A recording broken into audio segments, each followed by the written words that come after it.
Wenn wir unser Instrument spielen, soll es natürlich schön klingen. Also, Klang ist entscheidend. Doch wie trainieren wir, dass es besser klingt? Damit beschäftigen wir uns heute. Hallo und herzlich willkommen zu einem neuen Video rund ums Trompetespielen. Mein Name ist Nico von Nico Leikam Trompetentraining. Schöner Klang, runder Sound, das sind natürlich die Komponenten, an denen wir das Musizieren bewerten können. Wenn es schön klingt, dann spielt der Kollege, die Kollegin wunderbar Trompete. Doch wie kommt man zu diesem Punkt, wenn es bei einem selbst nicht so klingt, quäkig klingt, forciert klingt, dass man schöner spielen kann? Man muss sich natürlich Gedanken um die Einatmung machen, aber genauso entscheidend ist die Ausatmung. Also, wie bekomme ich die Luft, die ich eingeatmet habe, nach außen? Entscheidend hierfür ist, dass wir gesund einatmen. Nicht voll tanken bis zur Unterkante, Oberkante, Unterlippe, sondern normal einatmen. Und dann lassen wir die Luft nach außen fließen. Entscheidend hierbei ist, dass wir erstens mal locker sind und vor allem der Hals nicht eng ist. Sollte dein Hals zum Beispiel eng sein und du röchelst die Luft nach außen, versuche dich an ein Gähnen zu erinnern. Dann ist der Hals offen. Du kannst zum Beispiel auch ein Stück Schlauch nehmen zwischen die Lippen. Auch da weitet sich der Kehlkopf oder 2 Finger zwischen die Zähne und du wirst merken, auch da haben wir eine Weitung des Kehlkopfs und die Luft fließt wesentlich schneller nach innen und nach außen. Wenn wir jetzt dieses auf unsere Trompete übertragen, kommt natürlich noch der Punkt dazu, geschlossene Lippen. Auch hier immer daran erinnern, dass wir offen sind, der Hals ist offen, die Luft fließt nach außen, trifft eben jetzt auf die geschlossenen Lippen und lässt diese schwingen.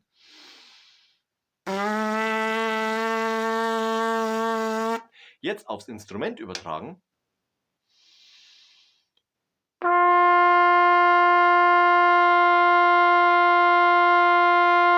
Und es klingt ein wunderbares G. Es ist nicht forciert, es ist aber auch nicht zu defensiv, es ist offen, es ist rund und es ist vor allem präsent im Klang. Das kann ich jetzt trainieren, natürlich indem ich zum Beispiel immer wieder diesen Ton G probiere. Ich lasse die Luft fließen und ich höre ganz genau hin, wie der Ton sich im Raum entwickelt, wie er sich anfühlt. Nochmal zur Erinnerung, immer offen und weich. Solltest du das Problem haben, dass du bei der Trompete dann automatisch den Hals zum Beispiel wieder zumachst, dann geh nochmal einen Schritt zurück und trainiere erstmal den offenen Hals und übertragst dann wieder auf die Trompete. Zwischenschritt dazu wäre Buzzing. Es schwingt etwas mehr Lippenmaterial. Da nämlich durch das Mundstück, wir sehen das ja, der innere Bereich des Mundstücks schwingt, um eben die Trompete mit Luft zu versorgen. Außen sind wir dicht, etwas weniger Lippenmaterial mit dem Mundstück. Mit dem Buzzing etwas mehr, weil hier ja durch das Mundstück kein Lippenmaterial abgetrennt wurde bzw. abgedrückt wurde, um es jetzt mal übertrieben darzustellen. Wenn wir jetzt angestoßene Töne nehmen, kommt natürlich auch noch der Faktor Zunge dazu. Wir sind vorne mit der Zunge und durch das Loslösen der Zunge nach hinten geben wir sozusagen den Luftstrom, den Luftfluss frei.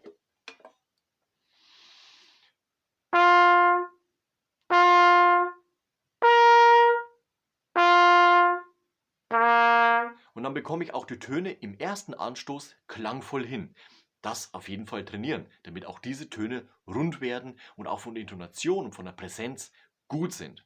Jetzt geht es natürlich nicht nur um den einen angestoßenen Ton, sondern jetzt kommt die Schwierigkeit dazu, wiederholte Töne. Auf einer gleichbleibenden Tonhöhe anfänglich und auch da immer daran erinnern, beziehungsweise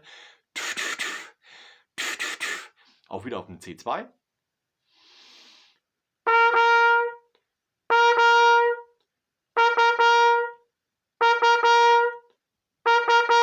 Und man merkt ganz deutlich, wie unten das Zwerchfell aktiv die Luft aus dem Körper bringt.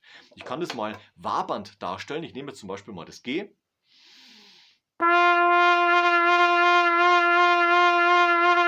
Das ist das Zwerchfell unten. Da habe ich jetzt mit der Faust etwas hineingedrückt, beziehungsweise mit den paar Fingern. Und dann merkt man ganz deutlich, wie oben der Ton sich eben verändert.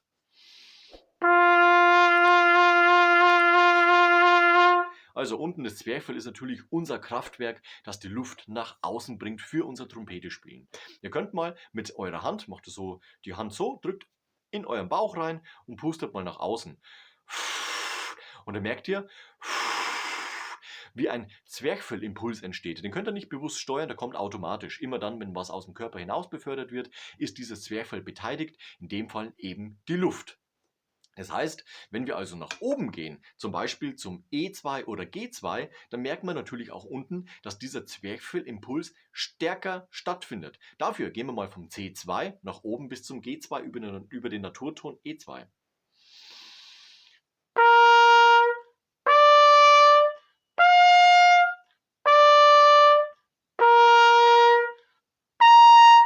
Und da merkt man, wie stark dieses Kraftwerk da unten arbeitet. Also man merkt wirklich richtig stark, wie der Impuls stärker wird, je nachdem, wie stark eben der Luftimpuls sein muss, damit eben der Ton, G2 in dem Fall, erreicht wird. Also wir bauen unser Trompetespielen komplett auf diesem Kraftwerk auf.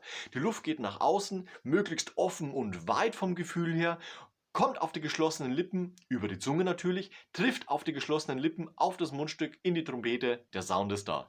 Wir waren beim Anstoß gewesen. Wenn das dreimal gut funktioniert, pa pa pa,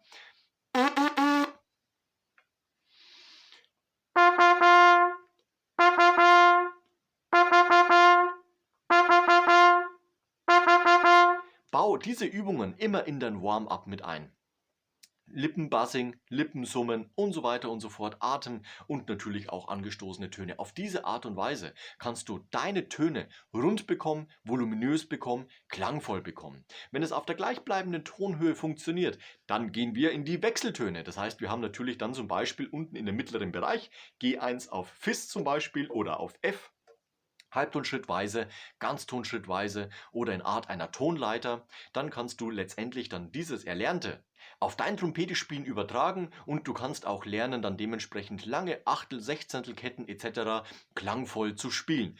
Übt es auch gebunden, damit du eben auch diese Luftführung trainierst und dementsprechend natürlich auch im Angestoßenen. Achte immer drauf, dass alles gut klingt. Wenn es nicht klingt, mach es langsamer und steigere, nachdem es klappt, etwas dein Tempo, damit du eben dann dein Zieltempo erreichst und dort eben auch die Töne so spielen kannst, damit immer Klang da ist. Guter Klang und dann macht das Musizieren auch Spaß. Wichtig ist immer, dass man nicht eng wird, den Hals eng macht oder man die Luft wegnimmt, wenn es mal schneller wird, sondern ganz im Gegenteil. Das ist unsere Basis, auf der können wir aufbauen und dementsprechend natürlich Einfachzunge, Doppelzunge, auch gebundene Passagen, Triolenzunge aufbauen, damit wir eben lange Ketten dann dementsprechend luftgeführt, klangvoll und natürlich dann dementsprechend mit der Artikulation auch musizieren können. Dabei wünsche ich dir viel Erfolg. Schreib ruhig in die Kommentare, wie es bei dir funktioniert hat. Ansonsten lass am Ende von dem Video noch ein Like und ein Abo da. Das freut mich immer ganz besonders. Wir sehen uns nächste Woche zu einem neuen Video rund ums Trompetespielen. Bis dahin, ciao, euer Nico.